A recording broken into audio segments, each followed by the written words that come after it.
أعوذ بالله من الشيطان الرجيم. بسم الله الرحمن الرحيم. ومن آياته الجوار في البحر كالأعلام إن يشأ يسكن الريح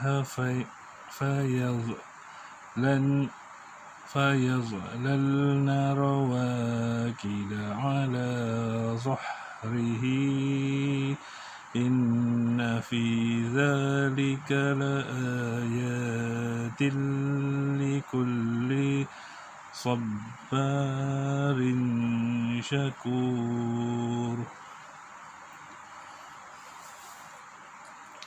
أو يوبقهن بما كسبوا ويعفو عن كثير ويعلم الذين يجادلون في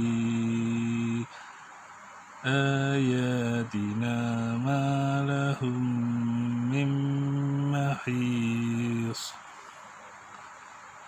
فما أوتيتم من شيء فمتاع الحياة الدنيا وما عند الله خير وأبقى للذين آمنوا وعلى ربهم يتوكلون. والذين يجتنبون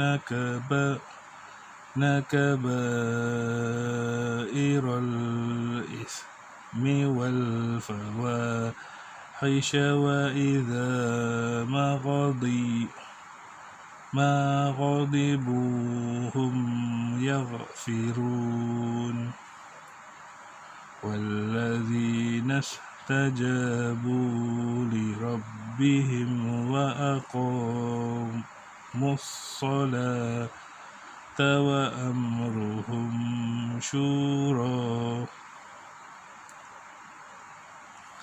بينهم ومما رزقناهم ينفقون. والذين إذا أصابهم البغي هم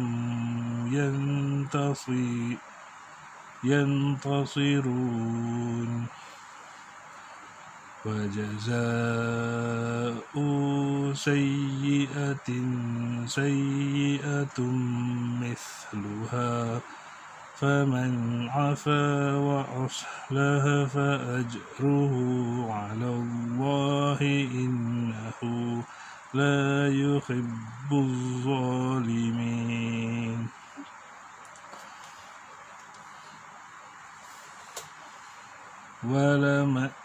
ولمن انتصر بعد ظلمه فأولئك ما عليهم من سبيل. إنما السبيل على الذين يظلمون الناس ويبغون في الأرض بغير الحق أولئك لهم عذاب أليم. ولمن صبر وغفر إن ذلك لمن عزم الأمور. فمن يضلل الله فما له من ولي من بعده وترى الظالمين لما رأوا رأوا العذاب يقولون هل إلى مرد من سبيل وتراهم يعرضون عليها خاشعين من الذل ينظرون من طرف خفي وقال الذين آمنوا إن الخاسرين الذين خسروا أنفسهم وأهليهم يوم القيامة ألا إن الظالمين في عذاب مقيم وما كان لهم من أولياء ينصرونهم من دون الله ومن يضلل الله فما له من سبيل استجيبوا لربكم من قبل أن يأتي يوم لا مرد له من الله ما لكم من ملجأ يومئذ وما لكم من نكير فإن أعرضوا فما أرسلناك عليهم حفيظا إن عليك إلا البلاغ وإنا إذا أذقنا الإنسان منا رحمة فرح بها وإن تصبهم سيئة بما قدمت أيديهم فإن الإنسان كفور لله ملك السماوات والأرض يخلق ما يشاء يهب لمن يشاء إناثا ويهب لمن يشاء الذكور أو يزوجهم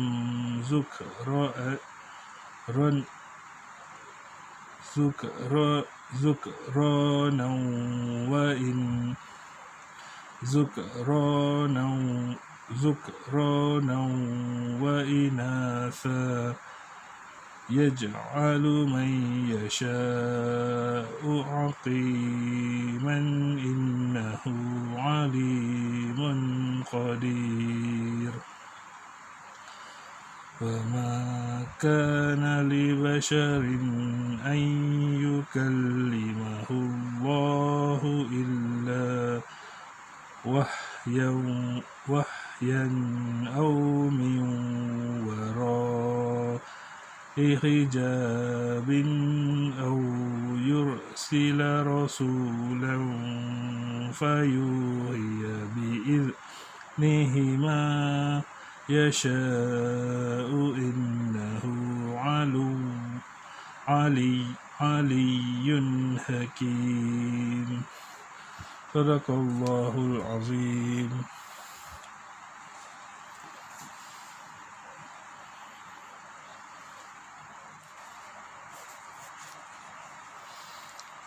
Bismillahirrahmanirrahim. Dan di antara tanda-tanda kebesarannya ialah kapal-kapal yang berlayar di laut seperti gunung ganang.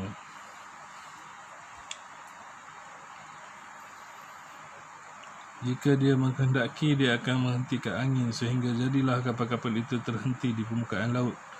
Sesungguhnya pada yang demikian itu terdapat tanda-tanda kekuasaan Allah bagi orang yang selalu bersabar dan banyak bersyukur. Atau dia akan menghancurkan kapal-kapal itu kerana perbuatan dosa mereka, dan dia memaafkan sebahagian besar daripada dosa-dosa mereka. Dan agar orang yang membantah tanda-tanda kekuasaan, kami mengetahui bahawa mereka tidak akan memperolehi jalan keluar daripada siksaan. Apapun kenikmatan yang diberikan kepadamu, maka itu adalah kesenangan hidup di dunia, sedangkan apa kenikmatan yang ada di sisi Allah lebih baik dan lebih kekal bagi orang yang beriman, dan hanya kepada Tuhan mereka bertawakal. Dan juga bagi orang yang menjauhi dosa-dosa besar dan perbuatan-perbuatan keji, dan apabila mereka marah, mereka selalu bersikap pemaaf. Kewajipan bermusyawarah tentang masalah keduniaan. Dan juga bagi orang yang menerima, mematuhi seruan Tuhan dan melaksanakan solat, sedang urusan mereka diputuskan dengan musyawarah antara mereka, dan mereka menginfakkan sebahagian daripada rezeki yang kami berikan kepada mereka. Bersabar dan memberi maaf lebih baik daripada membalas. Dan juga bagi orang yang apabila mereka dizalimi, mereka membela diri. Dan balasan suatu kejahatan adalah kejahatan yang setimpal. Tetapi barang siapa memaafkan dan berbuat baik, maka pahalanya dari Allah. Sesungguhnya dia tidak menyukai orang yang zalim. Tetapi orang yang membela diri setelah dizalimi tidak ada alasan untuk menyalahkan mereka. Sesungguhnya kesalahan hanya ada pada orang yang berbuat zalim kepada manusia dan melampaui batas di muka bumi tanpa menghiraukan kebenaran. Mereka itu mendapat siksaan yang pedih. Tetapi barang siapa bersabar dan memaafkan, sesungguhnya yang demikian itu termasuklah perbuatan yang mulia. Orang yang dibiarkan sesat oleh Allah tidak akan bertemu dengan pemimpin yang memberi petunjuk. Dan barang siapa dibiarkan sesat oleh Allah, maka tidak ada baginya pelindung setelah itu. Kamu akan melihat orang zalim ketika mereka melihat azab pada hari kiamat berkata, adakah kiranya jalan untuk kembali ke dunia? Dan kamu akan melihat mereka dihadapkan ke neraka dalam keadaan tertunduk kerana merasa hina. Mereka melihat dengan pandangan yang lesu, dan orang yang beriman berkata, sesungguhnya orang yang rugi ialah orang yang merugikan diri mereka sendiri dan keluarganya pada hari kiamat. Ingatlah, sesungguhnya orang yang zalim itu berada dalam azab yang kekal. Dan mereka tidak akan mempunyai pelindung yang dapat menolong mereka selain Allah. Barang siapa dibiarkan sesat oleh Allah, tidak akan ada jalan keluar baginya untuk mendapat petunjuk. Patuhilah seruan Tuhanmu sebelum datang daripada Allah suatu hari yang tidak dapat ditolak atas perintah daripada Allah. Pada hari itu kamu tidak memperolehi tempat berlindung dan tidak pula dapat mengingkari dosa-dosamu. Jika mereka berpaling, maka ingatlah, kami tidak mengutus engkau sebagai pengawas bagi mereka. Kewajipanmu tidak lain hanyalah menyampaikan risalah, dan sesungguhnya apabila kami rasakan kepada manusia suatu rahmat daripada kami, dia menyambutnya dengan gembira. Tetapi jika mereka ditimpa kesusahan kerana perbuatan tangan mereka sendiri, nescaya mereka ingkar. Sesungguhnya manusia itu sangat ingkar kepada nikmat. Milik Allah lah kerajaan langit dan bumi. Dia menciptakan apa yang dia kehendaki, memberikan anak perempuan kepada siapa yang dia kehendaki, dan memberikan anak lelaki kepada siapa yang dia kehendaki.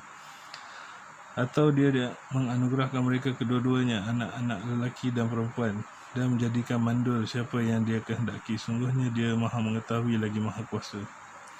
Cara wahyu diturunkan kepada Rasul, dan tidaklah patut bagi seorang manusia bahawa Allah akan berbicara kepadanya kecuali dengan perantaraan wahyu, atau dari belakang tabir, atau dengan mengutus utusan malaikat lalu diwahyukan kepadanya dengan izinnya apa yang dia kehendaki. Sesungguhnya dia maha tinggi lagi maha bijaksana. Sadaqallahul Azim.